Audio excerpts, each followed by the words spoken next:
Las podemos pedir aquí, que nos las traigan.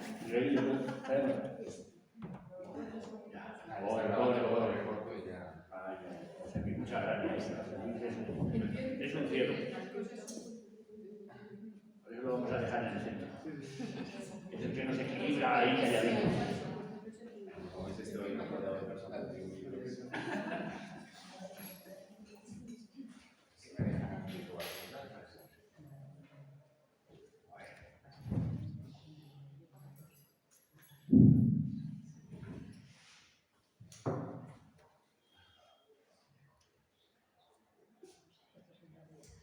Bueno, pues vamos a dar comienzo a la presentación. Vamos a asegurarnos de que se oye bien. Muchísimas gracias a todas y todos por venir y disculpad el retraso, pero bueno, teníamos especial interés en esta presentación y queríamos que quedara grabada y bueno, de ahí un poco asegurarnos esta cuestión, estos pequeños minutos de retraso, pero bueno, tampoco es demasiado, ¿no? Me hace personalmente especial ilusión presentar estos dos libros con estas dos personas que, como decía, son muy humildes, me han dejado aquí el lugar central cuando ellos son los protagonistas, que duda cabe. Bueno, los dos libros, como podéis ver, ya el título lo indica, tienen una temática común, ¿no? Y es que abordan y critican la dimensión, el eje patriarcal, que es uno de tantos otros, pero uno de los fundamentales que atraviesa nuestra sociedad todavía a estas alturas de la historia, ¿no? Y lo hacen desde, bueno, ángulos diferentes, a mi juicio complementario, y por eso tenía sentido quizá hacer una presentación conjunta, que se complementaran las dos perspectivas. Entonces, por decisión de las autoras, lo que voy a hacer es, va a hablar primero Erika, ¿verdad? Y después Feliciano, entonces yo les voy a presentar un poco en orden inverso. Voy a presentar primero a Feliciano y luego presentaré a Erika para ya dar pie a que ella siga con su presentación. Bueno, Feliciano es filósofo, a mí me unen un poco algunos vínculos con ambas personas, en el caso de Feliciano, la filosofía. Él es profesor, docente de filosofía también desde hace 30 años. Tiene gran experiencia en esto de la docencia, como ya habéis podido notar, ¿no? Que ameniza muy bien. Y bueno, él ha trabajado áreas de filosofía general, de filosofía política, de ética, de psicología y espiritualidad en diversas publicaciones. Y bueno, yo destacaría La fórmula del bien, que es un tratado de la justicia, podríamos decir, a la altura de la teoría de la justicia de John Rawls, y además dialoga de tú a tú con los grandes, como el que acabo de mencionar. Tiene luego una pequeña versión más breve, que es el mito de la colmena, donde de manera más coloquial y sencilla y accesible pues presenta su teoría del bien y de la justicia. Tiene otro título que es Repensar la democracia. Tiene otro que es Ateísmo sagrado, sobre la espiritualidad, pues ateísmo sagrado, el título ya es bastante indicativo, y junto con su compañera coral aquí presente, psicóloga, pues recientemente publicó otro libro llamado El equilibrio interior, ¿no? Sobre cómo la filosofía antigua, los estoicos y otras versiones, ¿no? Pues pueden también, unidas con la psicología moderna, ayudarnos a vivir mejor, encontrar el equilibrio y superar a veces los vaivenes del día a día. El libro suyo que hoy nos reúne es Retórica de un pene asustado, mitos y falacias del nuevo machismo, y es un libro, bueno, a mi juicio, importantísimo, como el otro que vamos a presentar aquí, en el momento actual. Importantísimo porque, bueno, yo me enteré, bueno, no del libro, primero de Feliciano, el libro estaba todavía en gestión hace un año, además, por estas fechas, o sea que cumplimos un aniversario, ¿no?, de nuestra relación. Cuando yo estaba ya desde algún año, yo también soy docente, trabajo como profesor de filosofía en un instituto y bueno, les recomendaba lecturas de feminismo y que hicieran trabajos en grupo, que investigaran, qué tal, y bueno, para mi sorpresa me encontraba con que la devolución que me hacía parte del alumnado pues eran unas barbaridades que me dejaban realmente perplejo en mi inicio, ¿no? Y no sé, yo les recomendaba leer un libro de Clara Serra, el Manual Ultravioleta, que para mi juicio es uno de los, bueno, creo que ya es ahora mismo el mejor libro de introducción así general al feminismo para todo el mundo, y me venían con unas críticas que yo decía, pero bueno, ¿de dónde sacáis ¿de dónde sacáis esta basura, esta mierda? O sea, ¿de dónde la sacáis, no? Me quedaba alucinado hasta que descubrí dónde la sacaban, ¿no? La sacaban de youtubers como el tío Gambetero, como el Gallardo, ¿no? Que hacen auténtico furor entre cierta parte del alumnado, sobre todo preadolescente, más que adolescente, y casi siempre masculino, ¿no? Con problemas un poco de autoestima, ansiedad, la placa de masculinidad, que la sociedad parece todavía exigir, y se nutre de ahí, ¿no? Y por casualidad, pues cotilleando precisamente a alguno de estos youtubers, pues topé con un vídeo muy curioso de un tal filósofo manchego que respondía, además de manera asombrosamente clara, concisa y divertida, a estas falacias del paladín de los neomachistas, ¿no? Uno de los que he mencionado. Entonces, a partir de ahí, pues quise contactar con él, lo conseguí, y me contó que tenía este proyecto de hacer una especie de texto donde rebatiera de manera sistemática todas estas falacias, bulos, etcétera. Y bueno, yo me pareció que ese proyecto alguien tenía que hacerlo, era lo que pedía en el momento actual, y le animé mucho a hacerlo. Tuve la fortuna de leer una primera versión y acompañarle un poco, y estoy muy orgulloso de que por fin haya salido a la luz y que podamos presentarlo y difundirlo, ¿no? Entonces, bueno, luego contará, supongo, ¿no? su deriva con alguno de estos youtubers, porque la idea era que hubiera inicialmente, ¿no? ¿Lo vas a contar? Sí, a ver, entonces yo ya me callo, ¿no? Que hubiera una especie de encuentro entre él y el paladín de los neomachistas, como el que ya hubo en su momento precisamente entre Clara Serra y el tío Blancuetero. Finalmente, bueno, ya nos contará qué pasó de ello. Y bueno, el libro tiene 5 partes, supongo que el autor también las mencionará, que sistematizan en las 4 primeras los principales bulos y falacias, ¿no? Sobre si existe o no el patriarcado, sobre las cuestiones laborales, de la brecha salarial, si existe o no, el tema, a mi juicio, siempre polémico de la acción positiva o discriminación positiva, según como le llamemos, la violencia de género, la violencia sexual, y un último capítulo que es importantísimo, ¿no? Y que va sobre la masculinidad, ¿no? Porque es fundamental entender que el feminismo no es una cuestión solo de mujeres, sino que es una cuestión que nos afecta también a los hombres, ¿no? Que el sistema patriarcal divide la sociedad en 2 grupos, les asigna unos roles de género rígidos, y que eso es una cárcel para los 2 lados.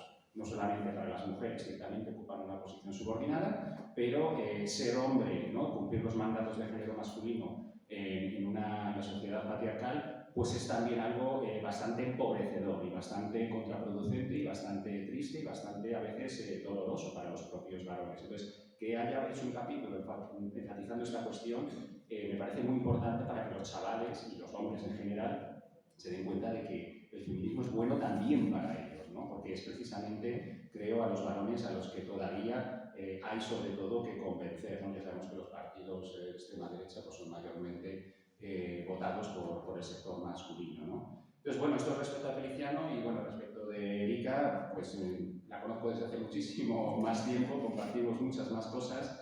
Claro, ¿no? Ella es licenciada en psicología por la Complutense, luego hizo la licenciatura de antropología social y cultural en la UNED, tiene máster en psicoanálisis y filosofía de la cultura por la Complutense y también máster en filosofía teórica y práctica por la UNED, es experta en psicología de la mujer y trabaja como psicoterapeuta en el proyecto que compartimos de Alta Consulta desde el 2006, que es un proyecto pionero en cierta medida en integrar la filosofía y la psicología. Este es su segundo libro, El síntoma patriarcal. Tuvo un primer libro que se titulaba La mujer en el espejo del psicoanálisis, donde hacía un repaso por todo lo que sobre la mujer habían dicho las propias mujeres psicoanalistas, ¿no? Y cómo había habido una transición dentro de las múltiples corrientes psicoanalíticas desde posiciones más biologicistas, más esencialistas, a otras más sociales, interpersonales, culturales, constructivistas, etc., ¿no? Y este libro que hoy nos reúne también de ella, El síntoma patriarcal, pues me parece también que de verdad que no lo digo por decir, ¿no? Sino que me parece que es fundamental, ¿no? ¿Por qué? Porque más allá de abordar la cuestión de la psicología y el género, tiene un enfoque que a mi juicio es realmente integrador. Es decir, son multitud de libros en psicología, no sé si conocéis, pero en psicología hay múltiples corrientes, modelos, escuelas, paradigmas, como queramos denominarlos. y se habla con frecuencia de que es una pena que cada uno vaya a lo suyo y desde hace mucho tiempo se aboga por una especie de integración, de un diálogo. Y hay intentos, pero casi siempre son, a mi juicio, cojos, se quedan bastante sesgados. Creo que el suyo realmente consigue integrar las tres dimensiones, ella los llama las tres vertientes, que deben estar presentes en todo enfoque realmente psicoterapéutico, ¿no? Que sea integrador, ¿no? Que son, ella la llama la vertiente propiamente psicológica, la vertiente social y la vertiente existencial, ¿no? Es decir, el trastorno o los síntomas no son algo casual, no son algo caído del cielo, sino que son algo que tiene un sentido, como ya el psicoanálisis en su momento señaló y destacó, pero ese sentido tiene que ser comprendido desde una, ya digo, triple vertiente o triple dimensión, ¿no? El sentido tiene una historia personal, es ineludible explorar la historia personal de la persona, del paciente o la paciente que está en consulta. Esto es lo que tradicionalmente ha puesto más el foco la psicología y el psicoanálisis en concreto, pero tiene también un contexto social. Un contexto social, y aquí es donde entran, por supuesto, la cuestión de los roles de género, ¿no? También podríamos hablar de las estructuras de clase social, estructuras de racialización, etcétera, etcétera, ¿no? Pero en este caso ya se centra sobre todo en la estructura patriarcal, ¿no? Que atraviesa la sociedad y predispone de distinta manera a expresar los conflictos psicológicos en hombres y mujeres, ¿no? Por eso predominan distintos tipos de trastornos, como ella explicará, ¿no? Y por último hay un trasfondo existencial. Todos los seres humanos, con independencia de nuestra historia personal particular, con independencia de los parámetros sociales y culturales en los que vivimos, pertenecemos al género humano y tenemos una serie de condiciones existenciales universales e inevitables, ¿no? Que son la angustia ante la muerte, la angustia ante la soledad, la angustia ante la libertad y la necesidad de encontrar un sentido a lo que hacemos, tanto a nivel micro, de las acciones cotidianas, como a nivel macro, ¿no? El sentido de nuestra vida, nuestra existencia, ¿no? Y estas tres dimensiones, la psicológica, la social y la existencial, o dicho de otro modo, ¿no? La psicológica, la social y la más filosófica, podríamos decir, la existencial, pues raramente se encuentran integradas, ¿no?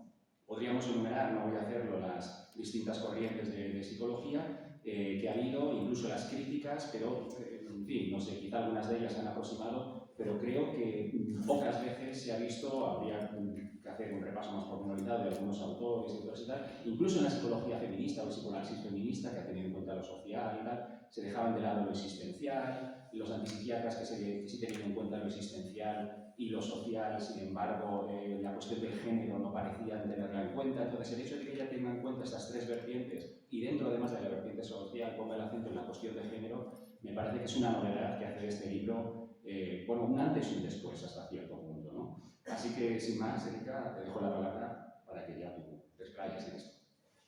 Muchas gracias. Quería empezar una ronda de agradecimientos, en primer lugar al público por asistir a esta presentación. Quería también agradecer la presentación de José Luis y en especial quería también agradecer a Feliciano por la aportación con su libro, porque demuestra que la lucha contra el patriarcado no solo es cosa de mujeres. Quería también aprovechar para agradecer a las pacientes, las mujeres que han formado parte también de este proyecto y que de forma voluntaria se han prestado para los casos clínicos que también aparecen al final de este ensayo. Sin ellas, este libro pues no habría sido posible por toda la sabiduría, ¿no? que me aportan y que he pretendido recoger en este libro. Mi intervención se va a basar fundamentalmente en dos partes. En primer lugar, quería hacer, puesto que es una presentación conjunta, quería en primer lugar dedicar unas palabras al libro de Feliciano y ver qué puntos en común podemos encontrar entre ambos, para ya después terminar pues, hablando un poquito más de lo que es el síntoma patriarcal. Me gustaría, como he dicho, empezar a hablar del libro de Feliciano y, bueno, pues te voy a citar directamente, porque aquí das una visión del patriarcado que yo creo que a Gerda Lerner, vamos, le gustaría, ¿no?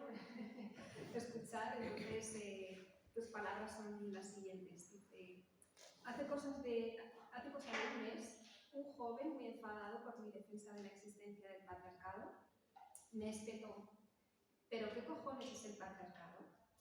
He de reconocer que a duras penas pude contener la carcajada al ver aquellos 80 kilos de testosterona fuera de sí, invocando los testículos para refutar el patriarcado. A punto estuve de responderle con una versión actualizada de los famosos versos de Gustavo Adolfo Bécquer. Y tú me lo preguntas, clavando tus testículos en mi pupila azul. El patriarcado eres tú. Qué bueno. Pues bueno, esto era un poco para hacer esta pequeña introducción, puesto que mi libro, como sabéis, lleva el título de Síntoma patriarcal. Y yo encuentro bastantes puntos en común con el libro de Feliciano. Me parece su libro imprescindible como una herramienta en contra de toda la ideología neomachista de la que él se para de hablar. Tan peligrosa o más que el machismo clásico, aún más tosco, ¿no? Pero precisamente por el carácter más sutil de esta ideología neomachista y con capacidad para penetrar en nuestras mentes de forma inconsciente, esta sutileza precisamente es lo que dificulta la erradicación de los prejuicios y estereotipos de género que esta ideología reproduce. Y hago hincapié en ideología, porque se habla de la ideología de género, pero lo que es realmente ideología es esta ideología neomachista. Coincido absolutamente con Feliciano en que la identidad de género, es decir, sentirse hombre o mujer, es un hábito social que nunca pasa por el intelecto. Lo vamos asumiendo a través de las expectativas sociales sin ser conscientes de ellos desde que somos bien pequeños. Se considera que alrededor de los 2 años y medio la identidad de género ya está establecida. Pero bueno, pues lo vamos integrando sin ser conscientes de ello. En general hay que decir que la identidad, no solo la identidad de género, sino la identidad en general, es un sentimiento que requiere siempre de la existencia de un otro, a través del cual uno o una se reconoce. ¿Vale? La identidad, bueno, hasta el nombre siempre nos lo da otra persona. De ahí la importancia del inconsciente que el psicoanálisis desde sus orígenes ha puesto en valor. En este sentido me parece que se puede establecer una buena alianza entre feminismo y psicoanálisis, como ya dejé claro en el libro anterior que comentaba José Luis, La mujer en el espejo del psicoanálisis. La asimilación de la identidad de género es un hábito que se repite a modo de ritual. Y como dice Butler, en sus propias palabras, consigue su efecto a través de su naturalización en el contexto del cuerpo, es decir, queda inscrito en el cuerpo a través del registro de lo simbólico, del inconsciente, y por tanto es algo ajeno a lo biológico. Pero este hábito social al que llamamos identidad de género interiorizado a través de las expectativas sociales y mandatos de género no significa que tengamos capacidad de elección consciente sobre los mismos, es decir, y vuelvo a citar a Butler cuando ella decía que hay cuerpos que importan, no es que yo me levante por la mañana, busque en el armario la identidad que me quiero asignar ese día para después por la noche dejar esa misma identidad. Esto no funciona así, ¿vale? No es una cuestión voluntarista. Precisamente puso raigambre en las estructuras inconscientes de la mente. El hecho de que quede inscrito en el registro de lo simbólico hace difícil trascender este opresivo sistema binario, ¿no? esta prisión de los roles de género, hasta el punto de que las mujeres se convierten en cómplices de su propia opresión. Esto es algo que comentaré un poco más tarde. Reproduciendo, por ejemplo, el rol tradicional femenino basado en estar en el servicio de los demás, ¿no? Tal y como los mandatos de género femenino exhortan, siempre al servicio de los demás, ser objeto del deleite de los demás. Y como consecuencia, sintiéndose culpables por ser seres para sí. Esta es lo que también Feliciano habla en la falacia de la libertad, ¿no? Hasta qué punto las mujeres con esos mandatos de género llegan a ser seres para sí, ¿no? Están realmente ejerciendo la libertad cuando ejercen los cuidados, realmente ejercen esos cuidados porque lo quieren, ¿no? O porque son los mandatos de género los que exhortan esa actitud. Por eso hablamos, y Feliciano lo hace en su libro, habla de una diferencia entre igualdad legal e igualdad real. Las leyes progresan de una forma más rápida que nuestra propia mente, incluso cuando estos cambios propician la libertad. Esto es, aquí lo dice muy bien Betty Friedan cuando se pregunta ¿cómo acabaron por descubrir las mujeres chinas después de que durante muchas generaciones les ventaran los pies que eran capaces de correr? Las primeras mujeres cuyos pies se liberaron de las ventajas seguramente sentirían tanto dolor que a algunas les asustaría ponerse de pie y mucho más caminar o correr. Es decir, que aunque las leyes en este sentido nos amparen y amparen igualdad entre los géneros, digamos que las mujeres todavía estamos en ese proceso, como dice Frida, de superar el miedo que nos da quitarnos las cadenas de la libertad. Y ese es el síntoma patriarcal. Entonces, el machismo se ampara en la igualdad legal, ¿no? Ya están las leyes del género creadas, ya están establecidas, ya no hay necesidad de combatir el patriarcado. Y se amparan en estas leyes para determinar que ya no existe desigualdad. Podríamos pensar que los mandatos de género y la desigualdad consecuente a la que nos aboca, al ser hábitos interiorizados dentro del contexto social y por lo tanto aprendidos y ajenos al orden de lo biológico, son más fáciles de erradicar. Y en este sentido es cuando cito a Terry Eagleton, que es un teórico de la cultura inglés, cuando en su libro sobre la cultura dice, cuando contrapone lo que es naturaleza y lo que es cultura, dice, es más fácil arrancar malas hierbas que eliminar el sexismo. Transformar una cultura entera sería una tarea descomunal, más laboriosa que encauzar un río o derruir una montaña. En este sentido, al menos, la naturaleza es un material mucho más manejable que la cultura. La ideología se cierra con Entonces, la ideología neomachista se equivoca cuando afirma que con la igualdad legal ya no hay nada más que hacer. Bueno, una vez realizadas estas observaciones, que son más, intentan crear ese enlace entre los dos libros, me centraré un poquito más en el síntoma patriarcal, en qué es y por qué me decidí a escribir este libro. La idea surge tras un proceso de reflexión que duró años y que se remonta a los inicios de mi práctica clínica allá por el año 2006, cuando con José Luis emprendimos el proyecto que aúna la psicología con la filosofía. Desde estos inicios ya pude tomar conciencia de la manera en la que se repetía de forma implícita y por tanto inconsciente un sentimiento omnipresente de todas las mujeres, que es el sentimiento de culpa. Este hecho llamó enormemente mi atención porque nadie me había hablado de esto en toda mi formación. Nadie me había dicho que mi práctica clínica, buena parte de mi trabajo, iba a estar dirigida a luchar en contra del sentimiento de culpa. Así que empecé a investigar, intentando responder a la pregunta ¿por qué? ¿Por qué este sentimiento es algo tan frecuente en las mujeres y por qué es tan difícil de combatirlo? Poco a poco comencé a darme cuenta de que esa culpa tenía un origen distinto en función de las circunstancias particulares de cada persona, de cada mujer, y en concreto de su contexto familiar, lo que es la vertiente psicológica, ¿no? Antes también hablaba sobre eso. Pero en todas ellas se hacía la búsqueda de aceptación social y de ser amadas mediante una actitud sumamente complaciente con las necesidades y expectativas ajenas en su rol de cuidadora, que es lo que se llama la identidad vincular. Esto forma parte de la vertiente social, ¿no? Ese sentimiento que se repite y que se interioriza a través de estos mandatos de género.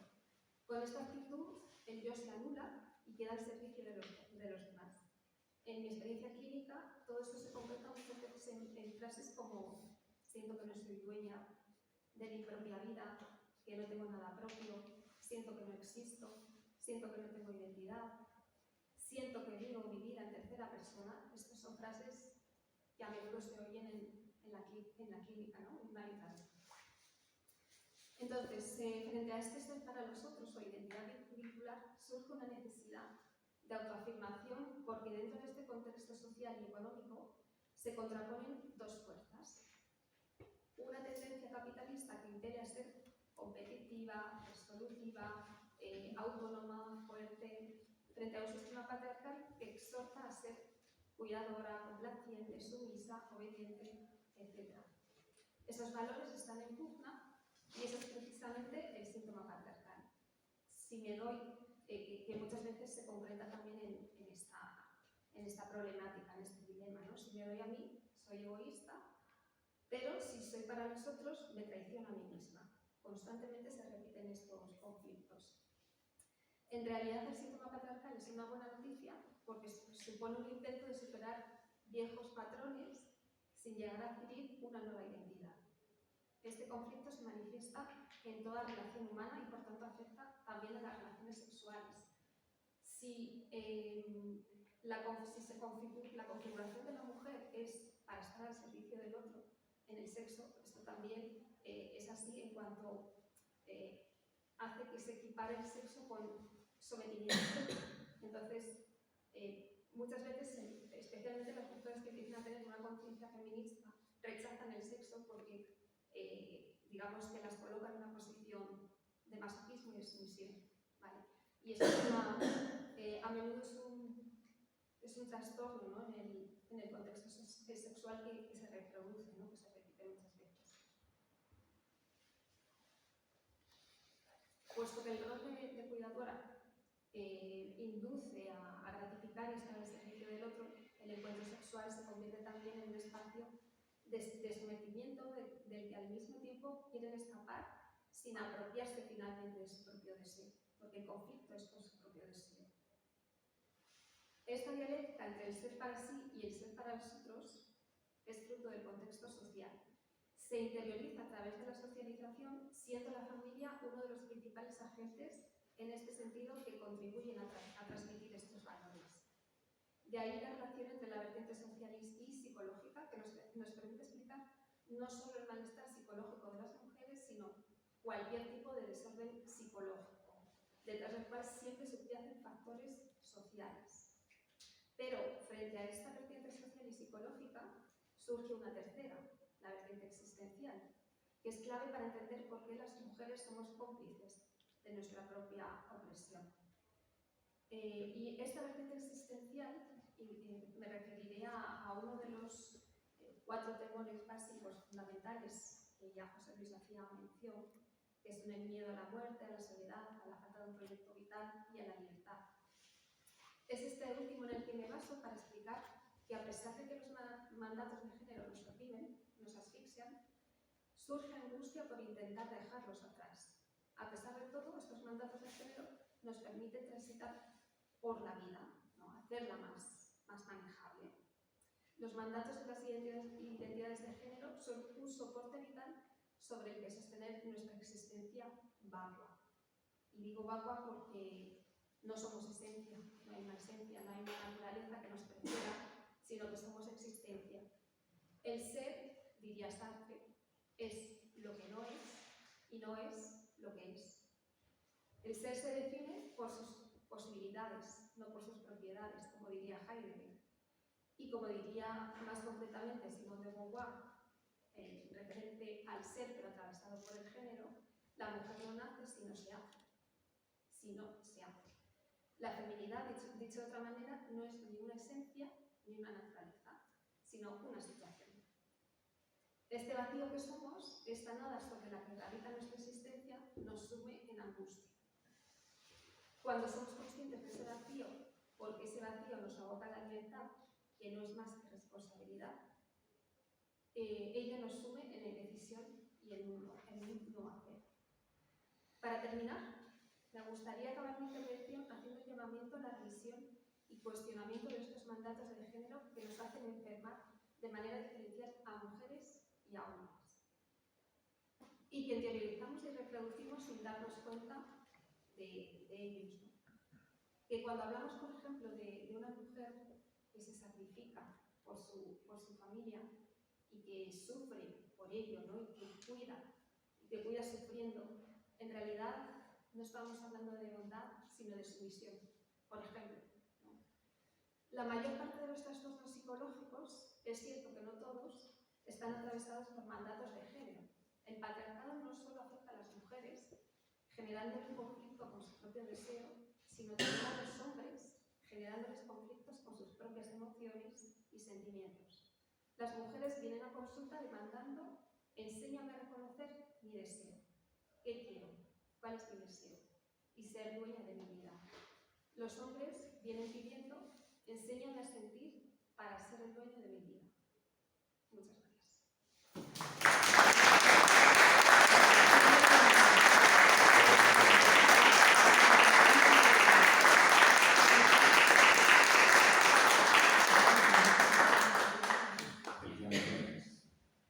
A por ello.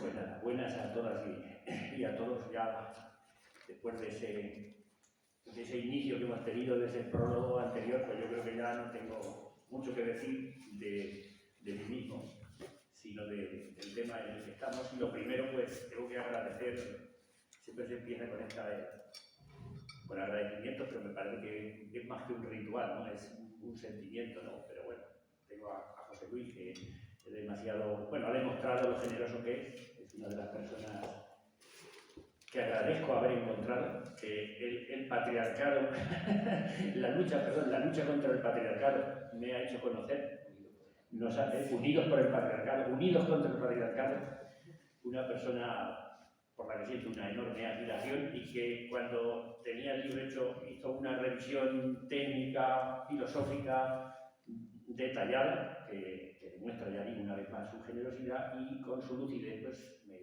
cuestionó, me hizo analizar también ciertas partes del libro que podríamos decir que podían ser más discutibles, y le tengo que agradecer siempre ese apoyo que me hizo. Y su paciencia con un carácter como el mío, que ya habré visto que no es fácil, de concertar, de coordinar. Y bueno, en el caso de Erika, pues ¿qué vamos a decir? Después de haberla escuchado y después sobre todo de haberla leído, he hecho un poquito también lo mismo que ella, reflexionar sobre los dos libros, ese juego que a veces el azar produce, ¿no? Entre distintos libros. En todos los encuentros hay una sabiduría, no sé de qué naturaleza, una sabiduría cósmica, podemos decir. Entonces este encuentro entre estos dos libros, que prácticamente hemos producido, hemos parido al mismo tiempo, pues también algo tienen que ver. Sobre todo yo creo que tienen que ver en que los dos enfocan el tema del patriarcado, intentan, que es una de las cuestiones más fundamentales del momento presente, cada uno desde un ángulo diferente, pero que son perfectamente complementarios. Yo, gracias a Erika y a su libro, pues creo que he podido dar un nombre a algunas de las cosas que mujeres de mi entorno, sobre todo, pues me han planteado muchas veces. Decía Celia Morós que conceptualizar es politizar. A veces, si nos falta el concepto, no tenemos la experiencia. O sea, nos pasan cosas, pero si no les damos el nombre, no sabemos exactamente qué nos pasa, ni podemos enfrentarnos a ello. Esa es la cierta ventaja o elemento positivo que tenemos los que nos dedicamos a esto de escribir, de analizar, y en el caso de Erika, además de escribir, pues de trabajar directamente con las personas, con su sufrimiento, con su problema concreto. Entonces el concepto síntoma patriarcal me parece muy interesante, porque cuántas veces he oído, y los que estamos aquí habréis oído, pues esa contradicción, ¿no? que sienten muchas mujeres, yo no sé si todas, no hay mi experiencia, pero bueno, por lo menos de mi entorno, que parece, por ejemplo, ante la maternidad, pues por una parte parece que imagínate, deseas ser madre, pero si por una parte tienes si eres feminista, aparece esta contradicción. Bueno, a ver si dices que deseas ser madre, me voy a sentir una sumisa, parece que estoy siguiendo los mandatos patriarcales, pero por otro lado, si no sigues esos mandatos patriarcales, o si no cuidas del otro, si no eres complaciente, parece que estás haciendo algo mal y te sientes culpable. Es como doblemente culpable, es la doble culpa. Es decir, si por una parte deseo hacer algo positivo, deseo complacer, me siento culpable sumisa, me desprecio a mí misma, pero al mismo tiempo, si no lo hago, pues es que soy una egoísta, soy una mala persona, solo pienso en mí. Me parece que esa es un poco pues lo que he sacado de ese libro, que es muy interesante. Es decir, entiendo que sobre todo para cualquier mujer tener claro que cuando aparezca esa contradicción, cómo trabajarla. A mí me ha ayudado mucho el concepto síntoma patriarcal, pues para darle un nombre a esa experiencia, que es una experiencia de enorme sufrimiento y que al final pues lleva a muchas mujeres, a unas a psicoterapia y a otras no, pero que no saben cómo resolver. Entonces yo creo que es un libro imprescindible para poder, sobre todo, pues, afrontar esta cuestión. Y también me ha ayudado a entender otro de los misterios, no pequeños, que me he encontrado en mi trabajo contra el patriarcado, que es el hecho de que las principales, o sea, a ver, los autores, vamos a decir autoras, que con más lucha atacan al feminismo eran mujeres. Es decir, los tratados de antropólogas, psicólogas, etcétera, con los que me he encontrado me ha llamado la atención. Es un hecho curioso, es decir, las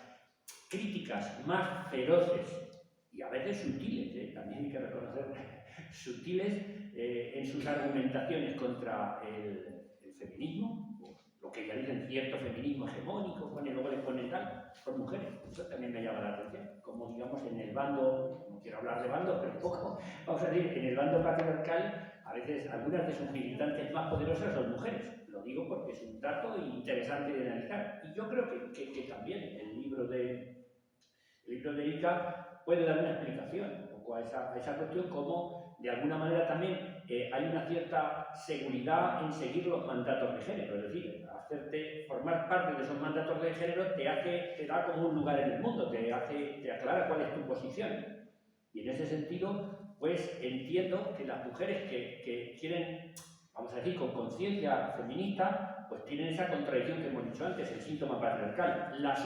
Hay otras que lo resuelven es siguiendo los mandatos de género y asumiendo ese papel, esa posición. En ese sentido, creo que hay una cierta comodidad, entendedme, comodidad existencial, ¿no?, en tomar esa posición. Pero bueno, ahí podríamos hacer juegos. Lo que está claro es que el libro de Erika se centra más, entiendo que se centra más en cómo afecta el patriarcado a las mujeres, y el mío sería, por ver las diferencias, más en cómo afecta a los hombres, aunque los enfoques son diferentes. Ya no solamente que nos centremos en cómo afecta a mujeres o hombres, que yo creo que hay un libro muy interesante que seguramente Erika podría hacer seguramente con más datos que yo como psicoterapeuta, que sería también un poco el síntoma patriarcal en varones, ¿no?, desde un enfoque más psicoterapéutico. Yo no he hecho eso. Yo, de alguna manera, al darme cuenta, como dice José Luis, al darme cuenta que mis alumnos estaban completamente adoctrinados y fanatizados ahí viene el punto, inicialmente no sabía por quién, ¿no? Es decir, pero mis alumnos estaban completamente adoctrinados, es decir, alumnos de primero y segundo de la ESO, con 9 o 10 años, te dicen, es que las mujeres tienen muchos derechos y los hombres estamos discriminados porque la ley de violencia de género, con 12 años, pero con 12 o 13 años, ¿qué sabe esta criatura de la ley de violencia de género, la ley integral contra la violencia de género? Entonces yo digamos, un poco como alucinaba ese nivel de conocimiento que tenían mis alumnos, que no les interesaba seguramente ninguna materia, pero que en cuestiones de antifeminismo eran maestros. Y yo digo, ¿de dónde han adquirido esta maestría intelectual mis alumnos? Casi la parte buena es que por lo menos les ha hecho pensar. Entonces, aunque sea mal, les ha hecho pensar. Entonces, intenté indagar de dónde venía. Claro, yo ya soy de la generación analógica, aunque alguna vez me meto en las redes y todo eso, pero quizás que no estaba tan al día. Y entonces, profundizando un poco, me di cuenta que había una cantidad de canales de youtubers, de tiktokers, que difunden abiertamente pues, una ideología que intenté estudiar. Le llamo neomachismo, porque no es exactamente el machismo tradicional, como podíamos ver alguna diferencia, pero además de una manera didáctica, como una catequesis hacia los alumnos, sobre todo varones, pues sacan un vídeo cada 2 o 3 días y estamos hablando de youtubers que tienen hasta incluso 2 millones de seguidores. Hablamos o sea, que no estamos hablando, si fueran minoritarios, la mejor estrategia sería ignorarlos, pero es que no son minoritarios, es decir, es que tienen mucha más audiencia que cualquier dentro de las redes que cualquier grupo feminista. Es decir, que dicho sencillamente, están ganando la batalla de la ideología en las redes. Y eso hace que, por ejemplo, pues según el Observatorio de Género de Reina Sofía, pues el 20% de los varones pues entienden que la violencia de género es un concepto ideológico, etc. Bueno, y las cosas que vemos... Hay tantas cosas que voy a intentar centrarme porque hay tantos campos por los que podríamos hablar que quiero ir lo más al grano posible. Pues yo lo que me dediqué es tan sencillo como eso, es a estudiar ese fenómeno. Estuve viendo vídeos y vídeos y vídeos, imaginaos qué disfrute tenía viendo vídeos donde personajes así, algunos impresionantes que tengo que referirme a ellos, y agradecerle que me hizo conocer a estas personas magníficas que tengo aquí a mi lado. Uno de ellos es el amigo Roma Gallardo, que ese no tiene desperdicio. El casi fue el que no se unió, ese tiene cerca de 2 millones. Ese sale así, todo grandullón, con los brazos y sus músculos, tatuados, y dice, el patriarcado no existe. Dice, y quien tenga valor, que discuta conmigo, que en menos de 5 minutos lo he machacado con mis argumentos. Yo cuando lo vi, me quedé así como diciendo, digo, ¿es real esto? 1,5 millones de gente viendo ese vídeo. Y en otro dice, profesores, porque luego se dirige a los profesores, o sea, él habla de eso, él es el protector de los alumnos. Y nosotros somos los manipuladores. Él no es manipulador, somos nosotros que les metemos la ideología feminista, la ideología de género a nuestros alumnos y los manipulamos. Y empieza, profesores, profesoras y profesoros. Textual, me los he visto tantas veces que me los sé de memoria. Aprendí a olvidarlos y a aprender de poemas de Helderfield en vez de vídeos de este personaje. Pero es que vienen un poco a cuento. Profesores, profesoras y profesores, si alguno tenéis valor, me lleváis a vuestros centros y discutimos, tenemos un debate delante de vuestros alumnos para que veáis el nivel de manipulación que hacéis. Dice, claro, no me vais a llevar porque os voy a dejar callados en cuestión de segundos y vais a quedar en entredicho ante vuestros alumnos. Vais a demostrar que los estáis engañando y que sois una vergüenza, pero claro, no tenéis, y haciendo gestos, lógicamente, dentro de ese personaje que dice que no existe el patriarcado, haciendo referencia a los bemoles, ya me dirás tú, ese es el de los testículos. Habla de eso. Ya sabéis que la frase es mágica, y yo decía a mis hermanos, pero va a querer discutir. Bueno, a ver, que me estoy anticipando. Entonces dice que nadie se atreve, que ningún profesor de España se atreve a llevarlo al instituto. Dice que voy gratis, y que va, voy gratis. Y entonces yo le hice un vídeo diciéndole que yo estaba deseando que viniera a mi pueblo, que sería bien recibido y que ahí íbamos a debatir los dos, de tú a tú. Y que íbamos a ver quién tiene. Ya yo entré en la lógica patriarcal, que la tengo bien adquirida, he sido bien socializado en las películas del oeste. Entonces, pues yo como un Clint Eastwood del feminismo. Entonces, pues yo le dije, cuando quieras vienes al pueblo, vamos a ver. Ya hay una cuestión, a ver, ¿entendéis la cuestión? Y yo se lo dije a mis hermanos, ¿va a venir? Digo, sí, digo, hay una palabra mágica para el patriarcado, es como para distinguir a los vampiros. ¿Cómo sabes un nombre patriarcal? Tú dices, no tiene huevos, no hay huevos. Tú le dices, no hay huevos, y se tira por la ventana. Y yo, si queréis acabar con él, tú le dices, no hay huevos, se te tires por la ventana. Y se tira y acaba el patriarcal, un machista menos. Entonces, espero que esto la grabación habrá que quitarle. Ya me estoy yendo por donde no. Pero es que es un poco, es un poco ridículo. Cuando hablamos de la socialización de género, hablamos de estas cosas, y es que es un poco humorístico. Entonces, el caso es que yo le puse, digo, oiga, lo desafié y él no ha sido el remolón, no quería ver el vídeo, como que no lo había visto. Le mandé 15.000 anuncios a su canal. Me costó 20 euretes, pero creo que fueron bien pagados. Para que todos sus seguidores vieran, porque claro, el macho no solo tiene que serlo, sobre todo tiene que parecerlo. Entonces, claro, que retaran al gran macho alfa, una liade, una liade feminista, que lo retaran, eso no podía soportarlo.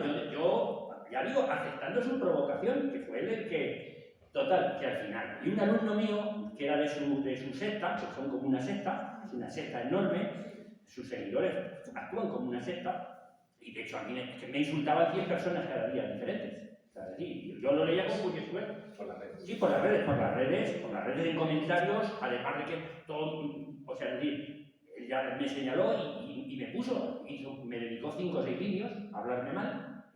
Claro, muy interesantes, por cierto, vamos, pagaban por insultarme. O sea, es una cosa que yo digo, oye, si me dieran el dinero a mí lo mismo nos entendíamos. O sea, ponían un programa, me ponían a mí allí y iban dando a los vídeos con los que yo me oponía y comentarios ahí, pues, acaba con el calvo, no sé cuántos, o sea, y los que pagaban 2 o 3 euros, esos los señalaban más. O sea, todos los que me insultaban. Bueno, yo me quedé alucinado. O sea, así es como actúan. No me extraña que la gente no se atreva en las redes a meterse con estos personajes.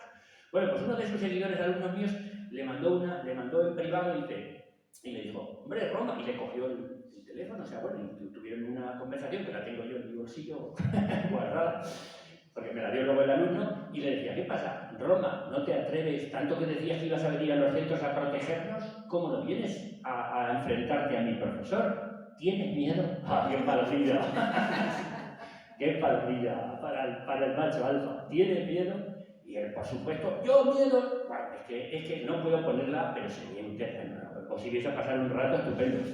Diciendo, yo miedo, yo, el típico matón de discoteca que tiene miedo, pero para no reconocerlo, o sea, el típico macho de discoteca dice, te vas a librar porque tienes gafas, porque eres más pequeño, si no te machacaba, y se va, mientras se va. Bueno, pues este es parecido.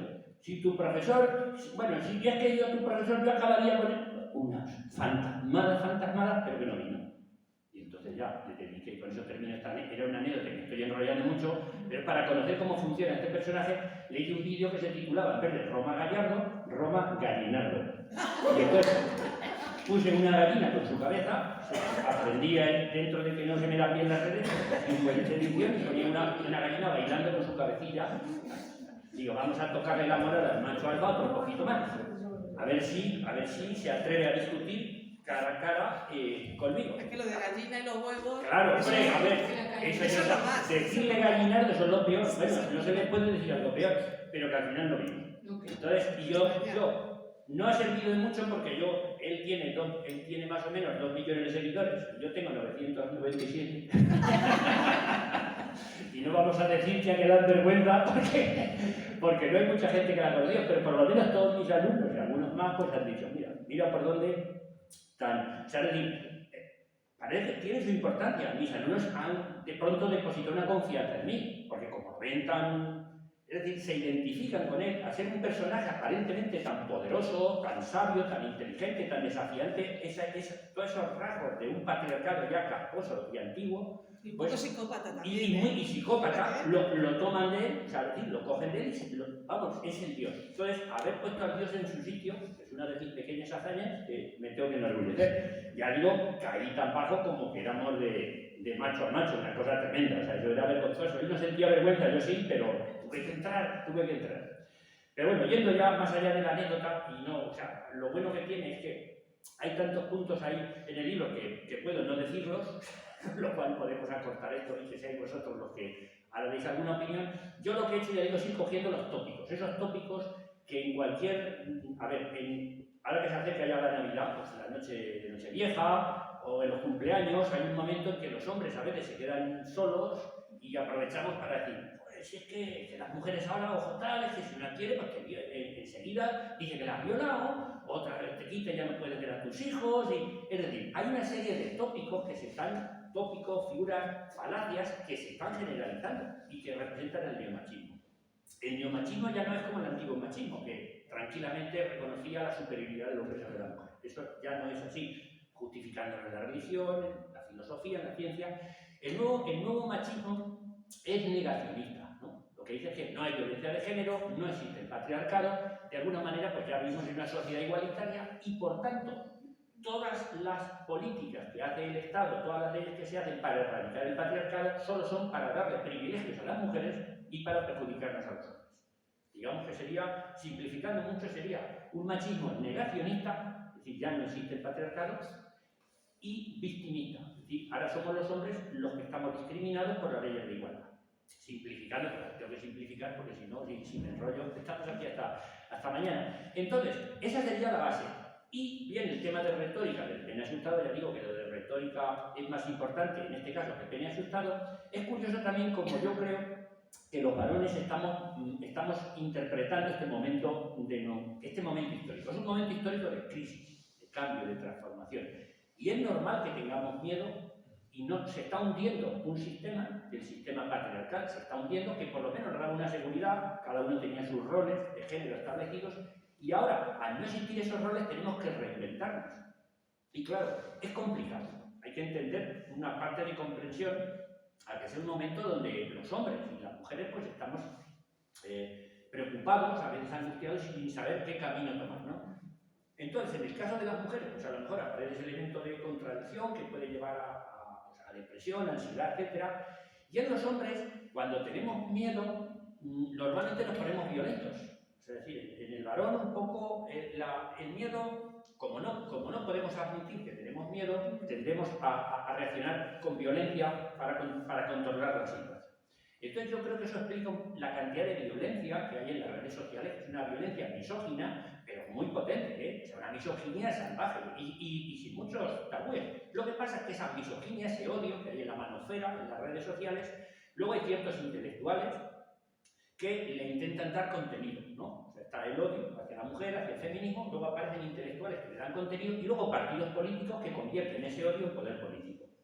Aparecerían, digamos, como las tres patas del actual neomachismo, ¿no? Una afectiva que se mueve en las redes, misógina, una parte intelectual que tiene mucho peso, Jordan Peterson, Stephen Pinker, o sea, hay una serie de autores que tienen mucho prestigio y que de alguna manera apuntalan ideológicamente eso. Y luego, por otra parte, ya tenemos partidos políticos, ya digo que eso lo convierten en que eso cada vez da más votos, porque cada vez hay un sector más importante de los hombres que se sienten amenazados, y hay síndrome de asustados, se sienten amenazados por el feminismo, pero no ya solo por sus privilegios, por temor a perder privilegios, que también, pero en muchos casos están convencidos de que el feminismo está acabando con sus derechos legítimos, como la presunción de inocencia, como el ser tratados con igualdad, como el derecho a ver a sus hijos, etc.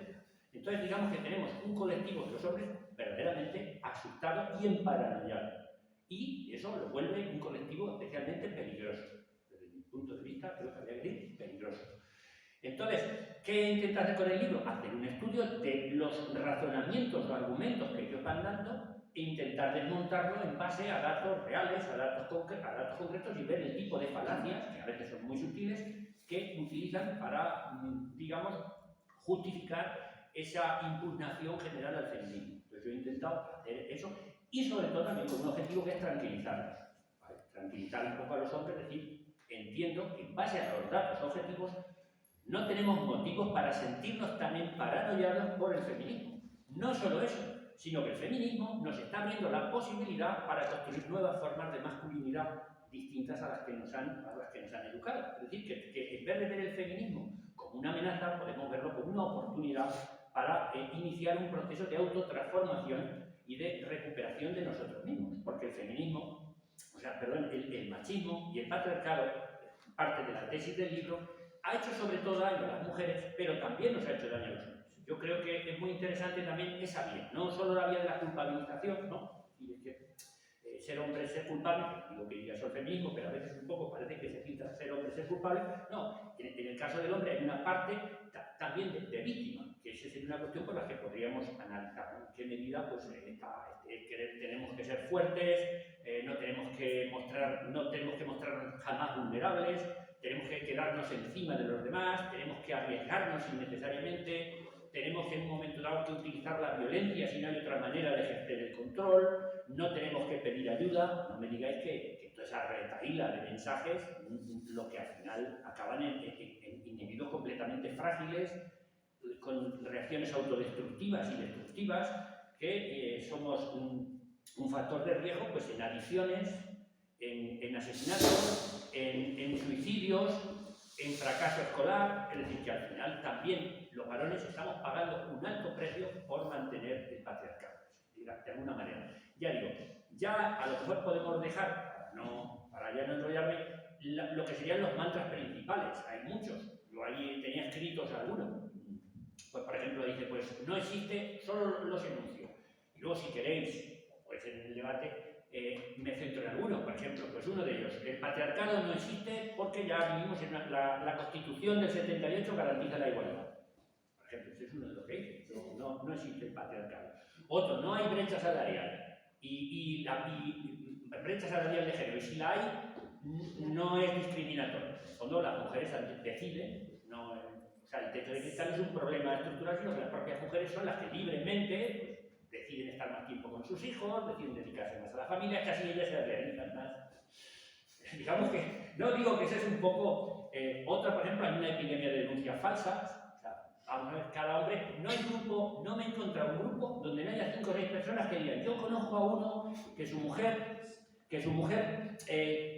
para fastidiarlo, lo denunció injustamente, la noche la pasó en la comisaría y luego tal, o sea, eso no he encontrado 5 hombres de los cuales uno no me cuente la historia, y alguna muere. El otro día en una presentación en Cuenca, otro me contó la historia, y hombre, la vieja historia. Eso va circulando como lo de las mujeres a de la curva, o sea, como... O sea, la idea de la mujer que me denuncia falsamente es como la de la curva, igual. O sea, tiene el mismo, vamos, yo creo que tiene más recorrido todavía. Ahora sería la mujer de la curva que me quería denunciar. Podemos crear un sobremito que la de la curva lo que quiere es hacerse que la has pillado para sacarte los cuartos y tal. Entonces, pero también hay mujeres, sí, no, y hay mujeres que cuentan esas leyendas mujeres que hablan de su hermano, de su tal, porque ya parece la cuestión familiar. Que es peor, casi peor o bueno. Claro, en ese caso las mujeres provocan más daño, porque en el sentido de la imagen, si lo oyen hasta ellas, si hasta ellas lo reconocen, claro, siempre conviene que el enemigo esté infiltrado. Pero ya digo que casi todo el mundo un poco, otra de las buenas, parece como las canciones, otra de las buenas es si tu mujer quiere esta noche las pasas en el calabozo. Esa es otra muy general. Entonces, yo he intentado, o no hay cultura de la violación, eso es una exageración de las feministas. Entonces, o por ejemplo, ahora le echas un piropo es decir, le echas un piropo a una mujer y te meten en la cárcel. Ahora por un piropo vas a la cárcel. Entonces, aquí hay, os voy a contaros, pero a que todos os suenan, entonces hay como una retaíla ahí de tópicos que se van igual que la pandemia, también es igual que la pandemia. Es una pandemia, el nuevo neomachismo como una pandemia que se va extendiendo pues, a través de los cumpleaños, de las cenas de Navidad, de los cafés, de los cubatas, ya van a beber varios cubatas y se vienen arriba, entonces ya no hay que decir, entonces ya van a los argumentos más profundos. Y eso se va extendiendo y al final se crea la sensación de que realmente, vamos, esto no es que es un patriarcado, estamos en el peor de los patriarcados, donde colectivos de feminazis están acabando con nuestros derechos. Entonces, ya digo, no me quiero, porque yo soy infinito, pero podríamos analizar en cualquiera de esas tópicos, mantras, como lo queramos decir, las podemos destruir cuando queráis. Si queréis, elijo una, cojo una al azar de ellas, bueno, por ejemplo, la de algunas de las que tengo, como las canciones, de las más famosas, solo digo una, pero 3 o 4 que pensaba, la de esta noche la pasas en el calabozo si quiere tu mujer, o la denuncia falsa. La denuncia falsa. Eso es como las canciones, venga, Feliciano, cántate. Cántate lo de la denuncia falsa. Por ejemplo, lo de la denuncia falsa. Vale, ya. Menos mal que hay alguien que le da un poco de seriedad a esto, porque si no diría, madre mía, vaya alto allí, pero bueno. Parece mentira, cuando me decían los libros que había escrito, digo, no me lo puedo creer. He sido el primer sorprendido.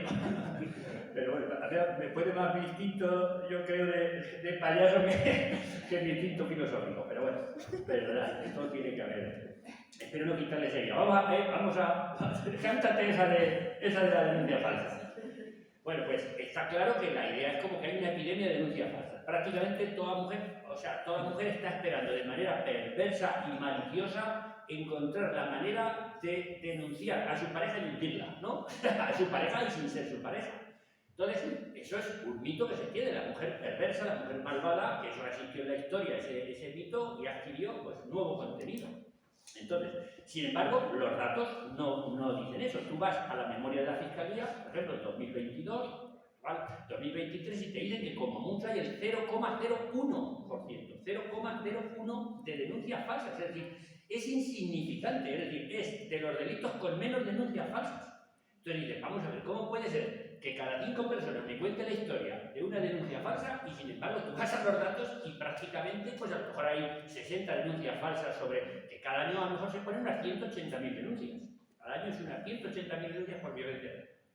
Y sin embargo, prácticamente casi ninguna son falsas. Y digo, claro, pero el truco no está ahí, eso no lo decís todo. O sea, claro, si fuera así, pronto acabaría la conversación, le presentan y dicen, no, eso de la memoria de la fiscalía. Ya, de hecho, me dicen, venga, cuéntanos lo de la fiscalía. Como diciendo, eso ya no lo sabemos, pero nosotros hemos avanzado más, dicen ellos.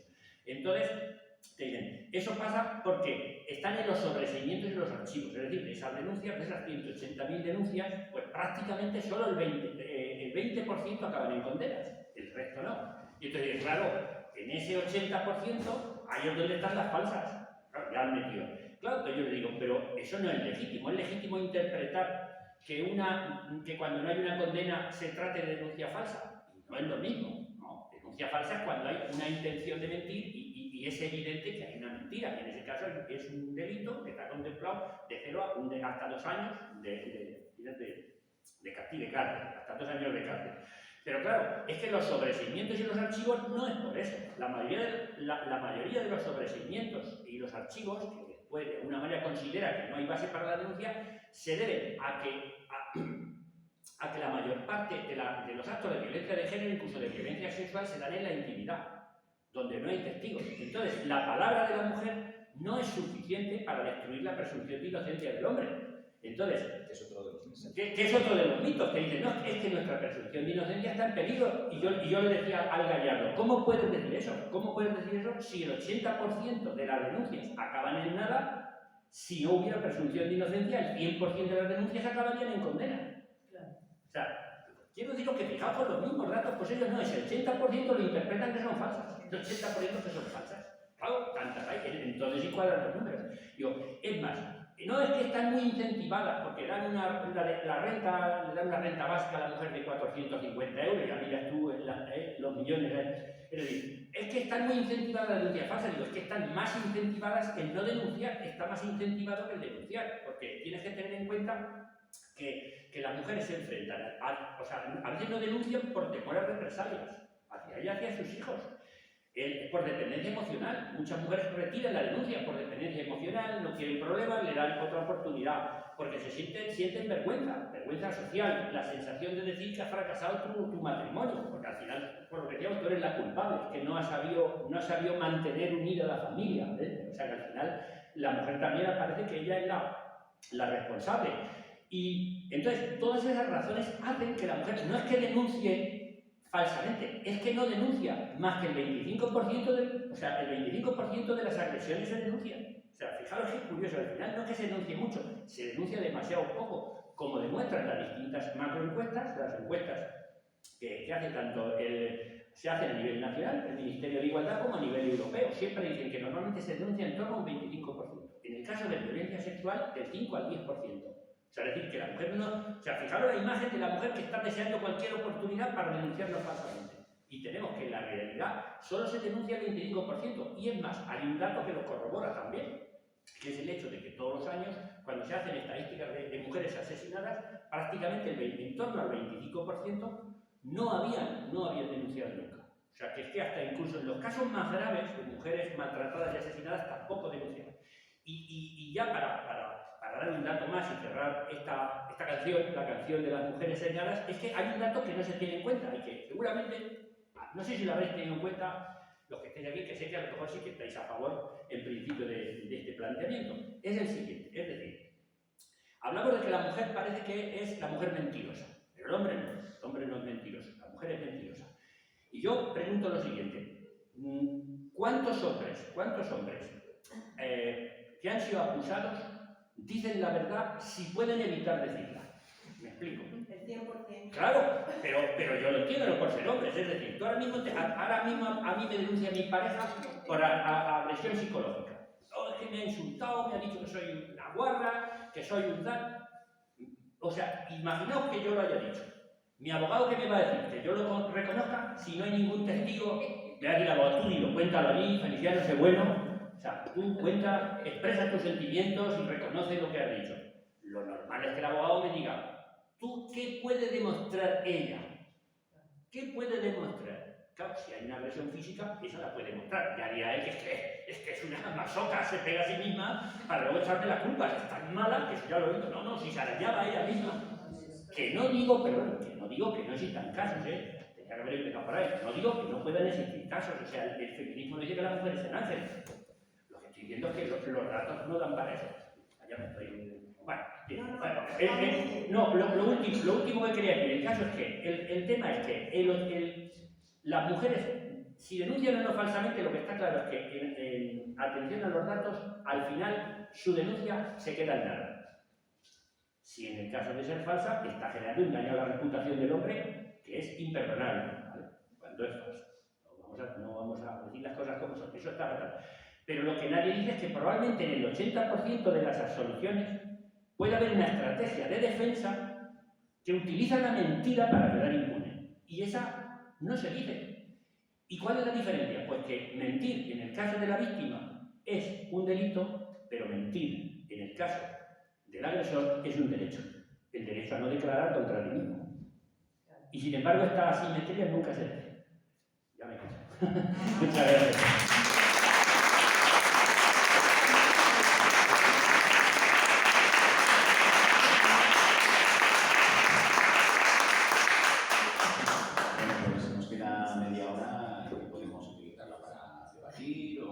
Preguntas a las autoras, autores de la mesa, así que no sé, os doy la palabra. Cualquier pregunta, comentario que queráis hacer, insultos.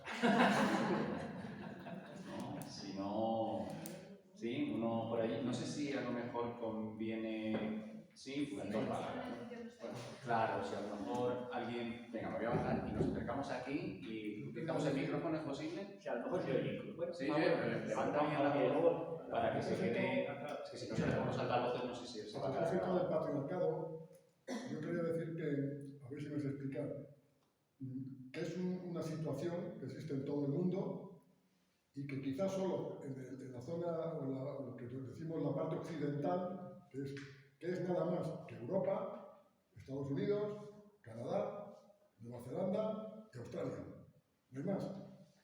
Es donde creo que se está dando esa pelea, por decirlo así, para erradicar el patriarcado, pero el resto del mundo, es decir, 7.000, si no me confundo, más o menos, millones de habitantes, o bueno, de habitantes, si le contamos a las mujeres serían 3.500, por ejemplo, ¿no? Siguen estando en una situación. Entonces yo me pregunto si las mujeres se sienten tranquilas en esa situación. Es decir, yo estoy viendo que Irán, Afganistán, Pakistán, todo el mundo musulmán, etcétera, etcétera, etcétera, la mujer está totalmente sojuzgada. Entonces yo pregunto, ¿se quedan tranquilas las mujeres occidentales con esa situación? ¿Hay algo previsto, algo pensado para que eso cambie? O decimos, no, es que como el patriarcado en España, por ejemplo, ya ha desaparecido, ya estamos todas tan contentas. Es decir, ¿qué tiene pensado la mujer para que eso cambie en todo el mundo? Si es que hay alguna posibilidad que cambie. Si es que existe la mujer, ¿no? Para preguntarle a la mujer. Claro. ¿No? A ver quién es la mujer. Tomamos nota de la pregunta. Quizá hacemos una ronda y luego ya... ¿No? Había otra pregunta por aquí, ¿verdad? Sí, no, como habéis comentado de los chavales que se quedan allí enganchados con esas ideas, pero lo que hay detrás es que hemos pasado de una tecnología antes que había poca información y podía cualquiera que te hablase, tú le escuchabas, pero hemos pasado con internet a que hay mucha información y no hay atención. Entonces, como no hay atención, se compite para captarlo y se capta más los sentimientos, digamos, malos que los buenos, por eso estos prosperan. Entonces, lo que hay detrás es precisamente la entrada con los móviles y internet. Entonces, si quieres atacar en el fondo a eso, hay que ir precisamente a eso, porque si va al efecto, pues ya ahí te encuentras que no puedes hacer nada. No sé si cómo lo veis vosotros. Vale. Roberto. Pues, bueno, primero daros la enhorabuena a los dos, me parece dos libros súper interesantes y muy actuales, muy necesarios también, ¿no? En estos momentos. Y yo quería preguntar un par de cosillas. Primero, tenía que ver con el tema de psicología, ¿no? Me ha parecido súper interesante y también muy necesario el proyecto que planteáis, ¿no? De alguna manera engarzar la parte psicológica, social y más existencial, filosófica y demás. De entrada, porque creo que estamos en un momento que va hacia todo lo contrario, ¿no? Conocéis un poco la psicología. Si vemos un poco cuál ha sido el proceso, ¿no?, de la psicología en España, un poco con los propios planes de estudio, ¿no?, de formación de psicólogos y demás, que, bueno, conozco un poco porque me he dedicado a esto, ¿no?, en la tesis y demás. Ha sido un proceso en el que se ha ido eliminando la vinculación de una de las tres patas fundamentales del nacimiento de la psicología, que es la filosofía. Es decir, todo el vínculo, ya no solo con la filosofía de la psicología, la epistemología, ¿no?, asignaturas, La sociología, la antropología, la antropología, todo eso ha ido desapareciendo progresivamente. En el momento que estamos ahora es, al modo de ver, la pérdida también de la parte social. Es decir, toda la parte social de la psicología se está también cada vez perdiendo más, ¿vale? ¿Por qué? Porque lo que estamos viendo es hacia una psicología claramente individualista, ¿no?, y también muy técnica, ¿no? Esto lo ves ya no solo con los profesores y demás, sino los propios alumnos, los propios futuros psicólogos están demandando esto, ¿no? Demandando técnicas muy específicas, como muy orientadas al trastorno, al síntoma también, ¿no?, aunque haya críticas también ahí, bueno. Todo esto para decir que me parece fundamental recuperar esto, ¿no? Y os quería preguntar un poco, quizás lo podemos hablar ya después o lo que sea, cómo hacerlo, ¿no?, en la práctica concreta, clínica, porque el vincular con lo social es relativamente sencillo, ¿no? Por ejemplo, a través de ir viendo como todos estos procesos sociales que llevan el patriarcado de tanto tiempo y demás. La parte existencial, la parte, me parece un poco más complicada de integrar ahí. No sé cómo lo hacéis, si desde una perspectiva un poco más psicoanalista, ¿no?, que parecía un poco por vuestras palabras, o cómo lo hacéis, ¿no? Cómo volver a meter esta dimensión del sentido, etcétera, etcétera. Y la segunda cosa que os quería comentar, me ha alegrado mucho, Erika, como que decías que lo que ibas encontrando todo el tiempo en tu práctica clínica era el tema de la culpa, ¿no?, con las mujeres. O sea, pues yo en mi experiencia también como terapeuta, cada vez me lo voy encontrando más, también en hombres, ¿no? Curiosamente en los hombres sí, como que ves esta cosa de, precisamente los hombres que empiezan a problematizarse, ¿no? Va surgiendo mucho la culpa. También en nosotros, ¿no?, la culpa de no traer dinero a casa, la culpa de perder el trabajo, la culpa de no ser, ¿no?, el que mantiene a la familia, la culpa de... O sea, hay como mucha carga de culpa en el hombre clásicamente. Y os quería preguntar un poco cómo en los hombres que problematizamos, ¿no?, que tenemos la sensibilidad feminista o tratamos de entrar en esto,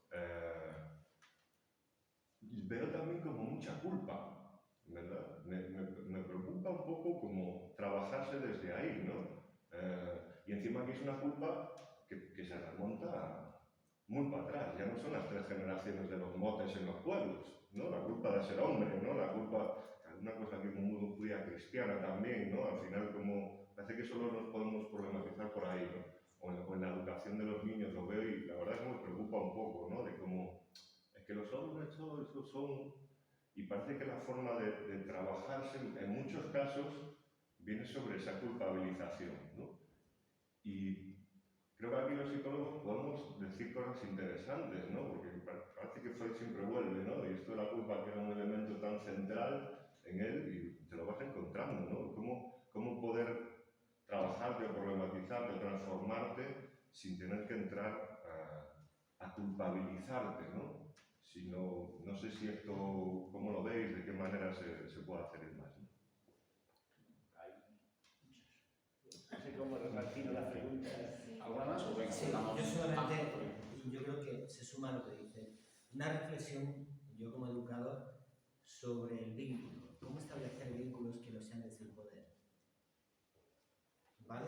Y yo creo que va muy en la línea de lo que hablo. Vínculos entre personas que no sean desde el poder, lo que estáis planteando, son relaciones desde el poder. Y yo noto esa confusión en el instituto, ¿vale?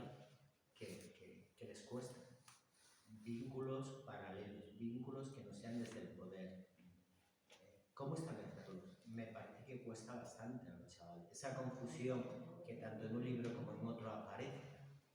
Y es algo que quería plantearos, saber qué opináis y cómo veis esto, sin que sea necesario llegar a terapia o a cuestiones de este tipo. Educar en otros modelos donde haya una relación paralela de comunicación, de deseo, de afecto, etcétera, etcétera. No, ni menos. No sé, sabes que estamos los dos afectados por algunas preguntas, otras no, o sea, por ejemplo, de Internet. Sí, la de Internet, vamos a decir, no, yo creo que era, sí, lo que usted no. La de Internet, es verdad que o sea, yo soy un poco pesimista, en parte por lo que acabo de decir. Es decir, este tipo de ideología se transmite mucho en las redes sociales. En los telediarios o en los programas incluso de televisión hay una cierta, vamos a decir, unos ciertos filtros, ¿no? Pero este tipo de ideología se mueve mucho por las redes sociales y ahí es muy difícil de parar. Quiero decir que aunque estéis aquí, a lo mejor no sé si podemos convencer o no, ya habéis convencidos, pero a quien habría que intentar convencer, o por lo menos ayudar a pensar, es a los alumnos, a los jóvenes, a los adolescentes. Y ahí este formato no le llega. Un libro, por ejemplo, no le llega. Esto más bien puede valer para los formadores, educadores, pero la lógica de las redes sociales es cuanto peor, más agresivo es un mensaje, incluso más se mueve.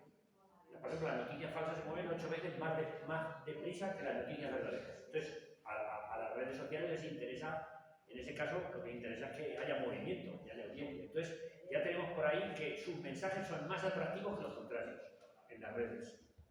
Ya tenemos el primer problema. Había que trabajar en las redes. Yo creo que había que trabajar en las redes para poder combatir esta desinformación. Había que trabajar en las redes. Ahí un poco soy pesimista. Luego también las redes tienden a polarizar mucho. Es decir, siempre te dan, o sea, las redes te notifican aquello que tiene que ver con tu ideología, con tu manera de pensar. Es decir, si ya ven que tú eres, entre comillas, aceptas un youtuber machista, te van a enviar permanentemente nuevos youtubers machistas. Sí, exacto. Entonces tú vas cayendo rápidamente en una especie de burbuja, cámaras eco creo que se llaman, de resonancia, donde todos piensan como tú y eso te confirma más lo que piensas. Entonces es muy difícil y sinceramente está feo que desde aquí uno diga que no sabe algo, pero realmente yo no sabría bien cómo trabajar esa cuestión. Pero estoy de acuerdo que la dinámica de las redes va a favor de este tipo de ideología, no solo esta, sino supremacistas en todos los campos que hay. Pero había que trabajarlo. Hay que trabajarlo en las redes, ahí haría falta, pero bueno, esa sería una de las cuestiones, dándote la razón. No, pero otra cosa es poner muros. O sea, si lo que tenemos es demasiada información, tenemos que, en vez de abrir esos muros de información, poner muros para es lo que se ha hecho siempre. Pero no es fácil de regular, está claro que hace falta una regulación de las redes, pero es muy difícil, porque en parte, como tienen un carácter global, no puede un Estado por sí mismo poner, o sea, lo dejaría como un problema a resolver. No, yo sinceramente no tengo respuesta. Es decir, sabía que contestarles a esos, pero no sabía el formato para llegar a sus víctimas. En ese sentido no lo... Pero el padre es el que le da el móvil al chico, Ya. a los pocos años, en vez de dárselo a los niños. Sí. Hombre, en los institutos y los padres podemos hacer muchas cosas y debemos hacerlas, pero aún así... Es que no es una condena a que todo el mundo esté enganchados a las redes. Claro. O sea, la educación ahí tiene que poder hacer algo y el libro tiene que estar allí. Se tiene que reivindicar, ¿no? Otro modelo. O sea, no estamos condenados a estar ahí dependientes de las redes. Claro. No es verdad, o sea, me niego a pensar esto. Pero O que sea, es difícil, podemos hacer pero estar de acuerdo que es fotografías difícil. Y desde, es que no, Pero es que si no entender ya más somos todavía. menos. Pero que es contracorriente, quiero decir que la corriente es muy fuerte a favor de las redes y no es fácil ir contracorriente, pero vamos, no digo que no vamos a tener que hacerlo. Ya, No bueno. somos. No sé, es que hay una pregunta más. Si queréis, intentamos ser breves en las preguntas y en las respuestas, porque si no se nos va el tiempo en un tris. Entonces, una pregunta y ya recogemos así. Lo que estabas diciendo, que me ha parecido apasionante el estudio que has hecho con Roma Gallardo. A ver, esto es todo un trabajo lo que hay detrás, especialmente de YouTube. No es hay Twitch, hay Odisea, pero YouTube, el señor Roma Gallardo es el iceberg, igual que otros, de asesores que le están diciendo lo que tiene que decir. Esto está hecho así. es un trabajo de una investigación constante el ver esto que está hecho para manipular las emociones para un público masculino por algo que ya se ha dicho aquí. Cuando el hombre está confuso y no muestra la emoción, aparece la agresión. O sea, si detrás de las series de Netflix, que no veo ninguna porque no me da la vida, a pesar de que son muy buenas, hay buenos guionistas, os podíais caer de culo de lo que hay detrás de Roma Gallardo.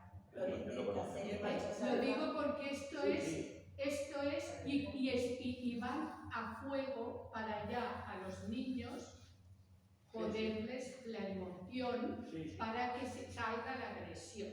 Es alucinante. Había una feminista que en el 2006 decía esto. El artículo lo compró El País al cabo de muy poco tiempo y lo tiene El País guardado porque ella ya no tiene el artículo. El título del artículo es Internet está hecho en el 2005-2006. Internet está hecho por y para hombres. Entonces no teníamos la movida de ahora con la pandemia. Imaginaros que entonces la manipulación no era como ahora, lo que hay ahora es aterrador. Y entonces, respecto a algunas cosas, tengo información interesante porque denuncias hay y son falsas. Hay un youtuber que se está dando a conocer porque tiene muchísimas pruebas de que hay denuncias falsas y esto ha traído a más como él. Es un fenómeno. Y además de todo esto está la señora abogada Giovanna Barril, que está especializada más que cualquier hombre que yo sepa en denuncias falsas. Buenísima. Y hay un documental de maltrato masculino que ha sido censurado, que yo he visto pero ahora no recuerdo el nombre porque veo muchísimos documentales, que habla de esto. ¿Y por qué ha sido censurado? Porque no interesa que se diga públicamente que están acabando con el hombre y que le quitan los niños. Cuidado. O sea, hay que ver muchas capas de cebolla en la red. Sí, pero bueno. Bueno, no sé si queréis... que si no, es que nos quedan 15 minutos y de verdad que se me va. Entonces, si queréis responder alguna No, y sobre la culpa, que hay muchas intervenciones interesantes, pero no sé yo si será como el ritmo. Venga, yo respondo por allí atrás. Lo del vínculo. Lo del vínculo, no hacerlo desde el poder. Acércate un poquito al micrófono. Sí, acércate más.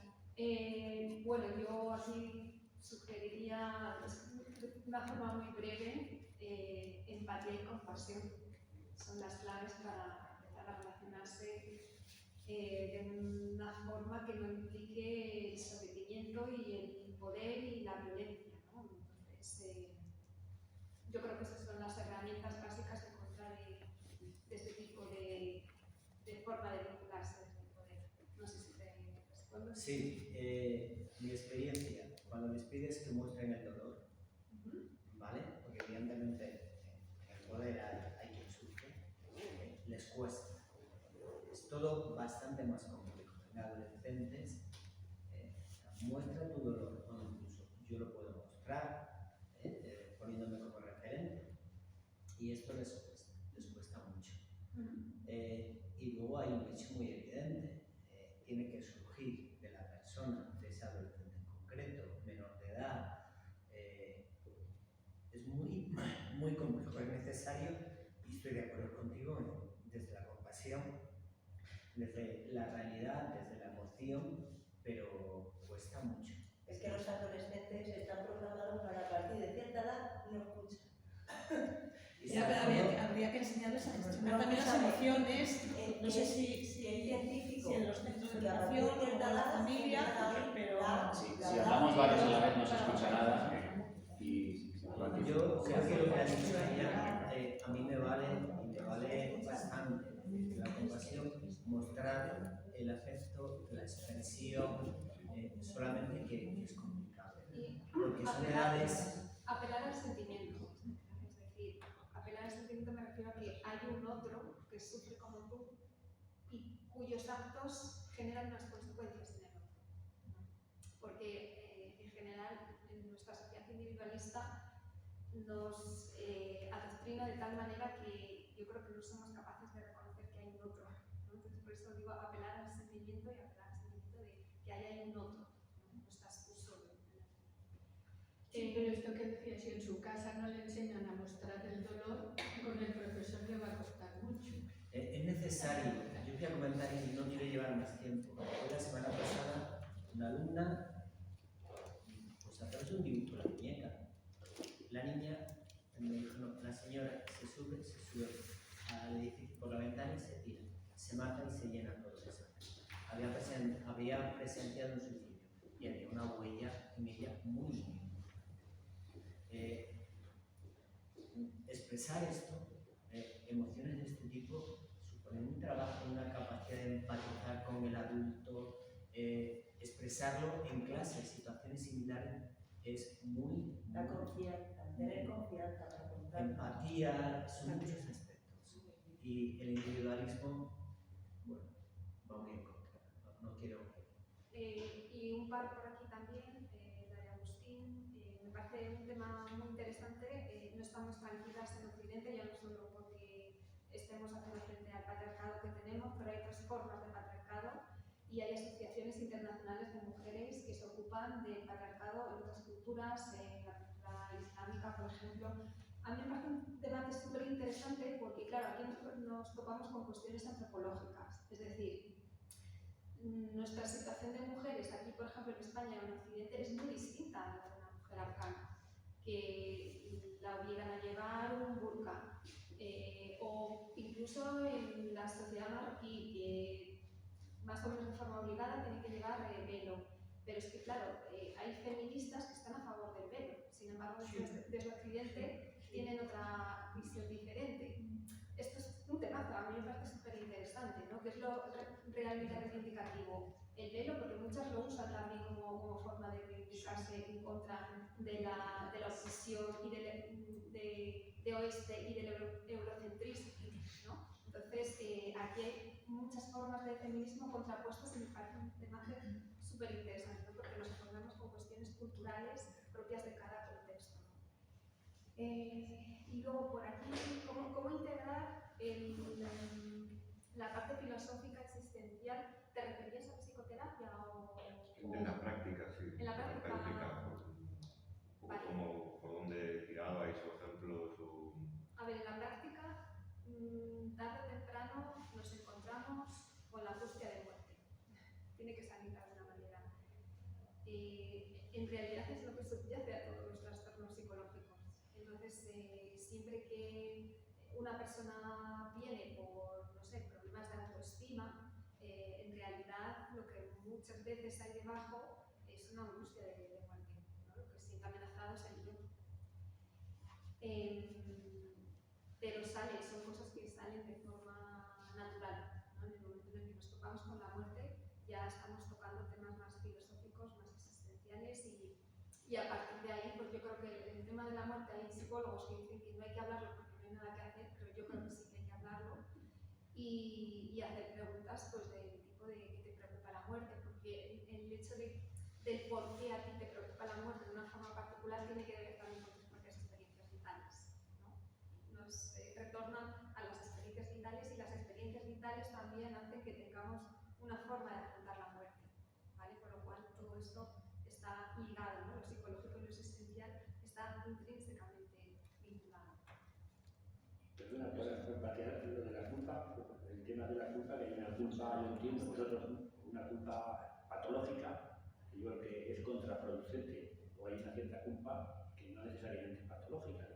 En el sentido de que una persona, la culpa a fin de cuentas es que tú entiendes que a veces tus acciones están contrarias, pues están violando principios o valores que tienes. En ese sentido, la culpa también puede ser, entiendo, puede ser también una forma legítima de iniciar un proceso de trabajo personal. En ese sentido, ahora, otra cosa es la culpa patológica o la culpa sistémica, es decir, que los hombres son culpables. Ahora, no es lo mismo decir, por ejemplo, que la mayoría de los violadores, maltratadores son varones, no es lo mismo decir que todos los varones o la mayoría de los varones son violadores y maltratadores, no es lo mismo. Entonces esa diferencia también es importante, no asumir una culpa colectiva, ¿no? Sino individualizada.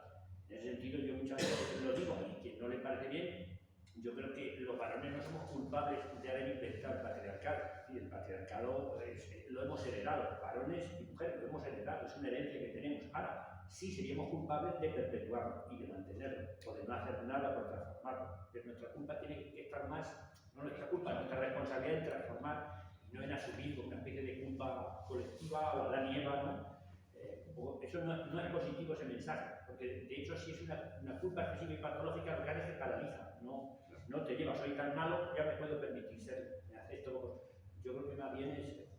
Precisamente el feminismo, si algo nos indica es que no solo la mujer, también obviamente el varón no nace, se hace. Se hace varón. Y por lo tanto el problema no es el varón, sino que es el patriarcado. Y yo siempre les planteo de lado, ¿no? Aquí hay, en esta simetría, por ejemplo, respecto de la violencia, ¿no? De 9-1, por ejemplo, en casos de agresión con final de muerte en parejas masculinas y femeninas, ¿por qué resulta que por cada varón que es, digamos, asesinado por su pareja mujer, hay, sin embargo, 9 mujeres asesinadas por su pareja varón? Es que, y aquí solo hay dos explicaciones, o hay algo de alguna manera innato, biológico, esencial en el ser masculino, en el ser varón, que nos predispone por naturaleza a la violencia hacia la mujer, en mayor proporción, 9-1, no es ninguna tontería, ¿no? que al revés, o es una cuestión precisamente de aprendizaje social, ¿no? Y esto último, que es lo que nos salva precisamente de decir que el ser varón es malo por sí mismo, es justo lo que dice el feminismo, o sea, que es así, ¿no? Yo, si me permitís muy telegráficamente algunas de estas cuestiones, efectivamente, claro, la cuestión es que sea una culpa justificada, ¿no? Racional o éticamente justificada, sea una culpa patológica. La cuestión es que las cuestiones filosóficas y psicológicas, a mí me parece, Roberto, son, la frontera es difusa, es casi inseparable, o sea, no solo porque desde el principio la frontera entre lo que ha sido la psicología y la filosofía no ha habido una frontera en absoluto, ¿no? Yo siempre planteo lo que hacía Aristóteles en su libro sobre la psicología, ¿era psicología o era filosofía, no? Sino porque si miramos incluso las escuelas de psicoterapia modernas, actuales, ¿no? Los cognitivos beben de los estoicos a más no poder. Tú miras cierta semejanza también entre algunos, bueno, el propio Freud también toma cosas, digamos, de filósofos antiguos, los humanistas de Aristóteles, también de Epicuro, en fin, hay un montón de fronteras, ¿no? La filosofía se había ocupado siempre un poco de los problemas del alma, ¿no? De las enfermedades del alma que decían frente a las enfermedades orgánicas del cuerpo, ¿no? Y claro, la cuestión de la culpa siempre está presente y es una cuestión ética que tienes ya en el corazón del proceso psicoterapéutico. O sea, siempre hay cuestiones éticas, siempre hay cuestiones políticas, siempre hay cuestiones existenciales que es que están ahí, porque aunque hablamos de distintas dimensiones, luego todo está entrelazado, ¿no? Entonces, bueno, Freud, por ejemplo, el concepto de superyo es precisamente con el que intenta manejar esta cuestión. Efectivamente, luego resulta que la formación y enseñanza sigue siendo reduccionista, individualista, muy biologicista, muy esencialista, muy tal, ¿no? Y choca incluso que el paradigma cognitivo-conductual, que por lo menos por la parte conductual tendría que abrirse a lo social, y de hecho originariamente así era, sin embargo se reduce al individualismo. Es una contradicción en los propios términos, ¿no? Y luego además hace una extraña simbiosis con lo biológico, ¿no? Y con lo farmacológico, cuando debería ir por otro lado, ¿no?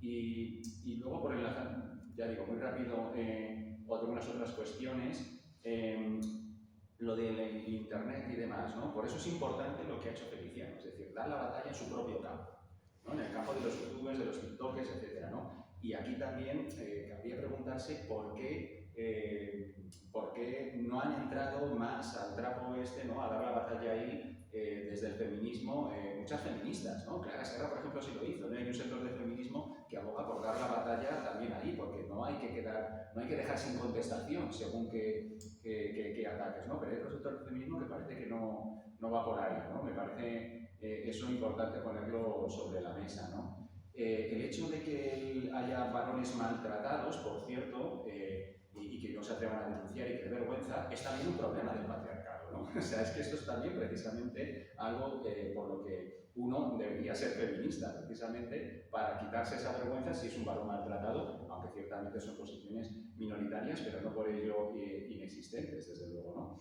Efectivamente, en Occidente parece que ha avanzado un poco más el feminismo y tal, pero bueno, es que no hay nada seguro, se puede retroceder, ¿no? También en ciertos países de Oriente Próximo estas cuestiones habían avanzado mucho en los años 60, ¿no? Es el típico, ¿no? Las imágenes que vemos en algunos países de Oriente Próximo de mujeres con bikini en la playa, y sin embargo luego, medio siglo después, pues vemos cómo han retrocedido y puede volver a pasar aquí. O sea, puede pasar o sea, no hay nada que se pueda dar 100% por seguro, ¿no? Y por último, sí mencionaría, cuando hablaba el compañero del fondo, ¿no? Cómo construir esos vínculos o relaciones no jerárquicas, no conflictivas. Yo es que temo que hasta cierto punto, y de nuevo además enlazo con la cuestión existencial o ontológica tal, es que el ser humano es que es muy problemática toda relación entre dos seres humanos, ¿no? Hay un núcleo inextinguible, o sea, no se puede, nunca va a ser totalmente, nunca hay una armonía completa en la relación entre dos personas, igual que nunca hay una armonía completa entre la relación de cada persona consigo misma. Porque siempre hay conflicto, porque siempre hay fallas, porque siempre hay malentendidos, porque siempre hay cuestiones de poder y de autoestima en juego, conscientes o inconscientes, ¿no? Y precisamente yo creo que quienes han trabajado mucho esto, aparte de las corrientes psicoanalíticas, ha sido precisamente la filosofía, ¿no? Porque somos un sujeto y a la vez somos un cierto objeto para el otro. Y en esa dialéctica de sujeto-objeto podemos hablar de la dialéctica más clave de Hegel, podemos hablar precisamente de Sartre, como la mirada del otro me cosifica, y eso está presente ahí. Entonces yo creo que tener todo eso en cuenta pues es también importante, ¿no? Y precisamente por eso, en el fondo, parte del conflicto, del síntoma patriarcal que presenta Erika, es ese conflicto que tiene la mujer entre ser sujeto y objeto. El patriarcado que la pone en la posición de objeto, pero ella quiere ser sujeto. Y ambas posiciones, pues bueno, pues tienen su y además eso se expresa, que quizá también la pregunta que planteamos al principio de por qué hay ciertos síntomas o trastornos más propios de mujeres, de dónde están. Claro, por un lado la culpa, ¿no? Pero por otro lado también las cuestiones del cuerpo, ¿no? El cuerpo es siempre los síntomas o trastornos que se expresan a través del cuerpo, trastornos de alimentación, etcétera, etcétera, ¿no? Son típicamente femeninos. ¿Por qué? Porque la mujer en el patriarcado está en la posición de sujeto, ¿no? Perdón, de objeto. Y entonces tiende más a expresarse a través del cuerpo esa serie de conflictos emocionales que los varones. Entonces todo esto es un tema fundamental, ¿no? No solo la culpa, el cuerpo, en fin, bueno, no sé, un poco por hacer así una suma telegráfica. Hay un tema que has comentado antes del compañero del dolor. O sea, una cosa es pensar el dolor y otra amplificarlo. Y lo que se está haciendo, pues yo nací en un pueblo de 4.000 habitantes y allí un hecho luctuoso, que uno mataba a otro o a su mujer, tal, ocurría cada 15 años.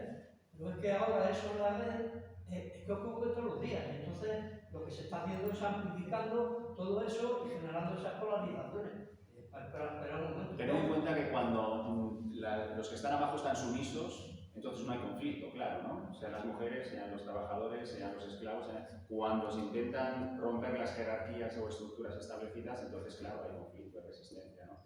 Y eso, como decía Erika, es en cierta medida una buena señal. Esperemos que siga evolucionando en un sentido a mejor, ¿no? Bueno, pues si os parece, vamos a terminar aquí porque son ya las 2 y nos pasamos un minuto y ha sido muy amable la gente de Traficantes que ha tenido la maliciosa en atendernos. Muchísimas gracias a todas y todos por haber venido. Creo que ha quedado más o menos chulo el evento y han salido cuestiones muy interesantes que tendremos que seguir. Quedarían muchísimas que es muy interesantes. El documental que estuvo censurado se llama Silenciados. Buenísimo. Silenciados. Tomamos nota. Bueno, pues nada, seguimos debatiendo luego fuera tomando algo. Muchísimas gracias a todas.